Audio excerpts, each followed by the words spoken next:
शेतकरी बांधवांनो, हा जो काही वरीलप्रमाणे व्हिडिओ पाहताय हा मागील वर्षीचा व्हिडिओ आहे आणि सदर व्हिडिओ प्रगतीशील शेतकरी विलासराव देशमुख मांजरा शेतकरी सहकारी साखर कारखान्याचे माजी संचालक दगडूसाहेब पवार साहेबांच्या शेतातील हा व्हिडिओ आहे. तर ह्या व्हिडिओमध्ये जे काही आपण पाहताय तर खोडव्यामध्ये झालेली तुटाळ भरून काढण्यासाठी कशा पद्धतीनं आपण नियोजन जे आहे ते करू शकतो, तर त्याची विस्तृत माहिती, त्याचं प्रॅक्टिकल आपण या ठिकाणी पाहतोय.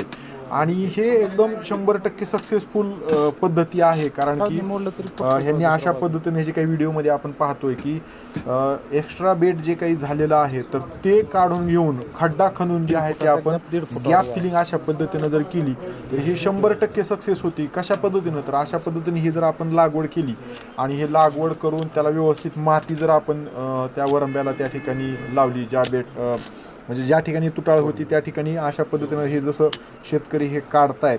आता हे पूर्ण बेड जे आहे ते हे म्हणजे कुदळीच्या सहाय्यानं काढून घेतलं आहे त्यांनी आणि हे चांगलं निघालेलं बेड जे आहे ते पुढं आता हे उकरलेल्या खड्ड्यामध्ये त्यांनी लावलं आहे आणि हे लावलेलं पूर्णपणे व्यवस्थित पूर्ण त्याला माती लावून पायाने चांगलं दाबून त्यांनी घेत आहेत आणि नंतर या ठिकाणी जे आहे ते चांगलं पाणी जे आहे ते देणं त्या ठिकाणी गरजेचं आहे. अशा पद्धतीनं पाणी देऊन खत व्यवस्थापन करून उत्कृष्ट असं जे आहे ते खोडव्यामध्ये आपण जे आहे ते तुटाळ भरून काढू शकतो. आता पुढं जर ह्या व्हिडिओ झाल्याच्या नंतर पुढचा जो काही व्हिडिओ आहे त्याच्यामध्ये म्हणजे एक तुटाळ भरून काढल्याच्या नंतर 2-3 महिन्याच्या नंतरचं जे आहे ते नंतर काढलेला त्यांनी तो व्हिडिओ आहे.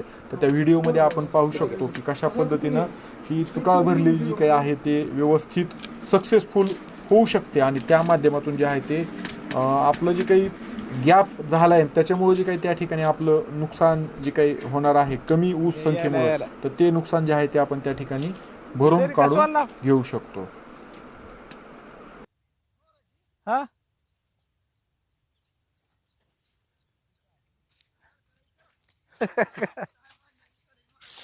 हा नाही चुकून राहते रे एखादी, नाही राहते एखाद्या वेळेस. आमची राहिली नव्हती का मध्ये, आमची बी राहिलीच होती की.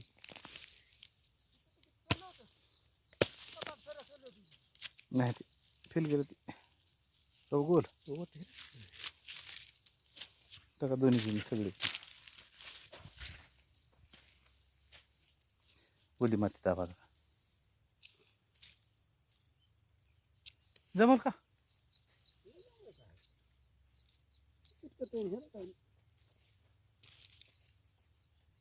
जसं यापूर्वी सांगितलं होतं तर एक 3-4 महिन्याच्या नंतर हे जर तुम्ही पाहिलं तर पूर्णपणे तुटाळ जे आहे ते व्यवस्थित भरून निघालेली आहे आणि हे जे बेट काढून नवीन गॅप फिलिंग म्हणजे ज्या ठिकाणी जागा रिक्त त्या ठिकाणी हे लागवड केल्यामुळं ते व्यवस्थितरित्या त्या ठिकाणी जे आहे ते चिटकलेले आहेत आणि अशा चिटकलेल्या खता म्हणजे ह्या बेटाला जे किंवा त्या ऊसाला जे आहे ते खोडावा ऊसाला नंतर खत व्यवस्थापन जे आहे ते संबंधित शेतकरी महोदय करताय.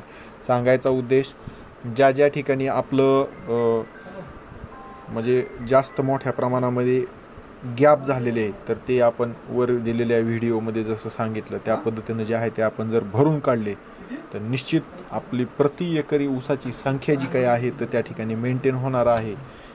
गॅपमध्ये त्या ठिकाणी ऊस तयार होतील आणि ते कारखान्याला गेल्यामुळं आपलं जे आहे ते त्या ठिकाणी आर्थिक जे आहे ते फायदा आपला तो होणार आहे. त्याच्यामुळं इतर शेतकऱ्यांनी सुद्धा अशा पद्धतीनं गॅप फिलिंग जे आहे ते आपण करू शकता.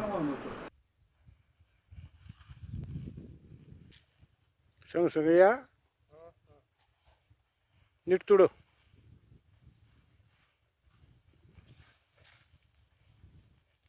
बारीक धार टाक.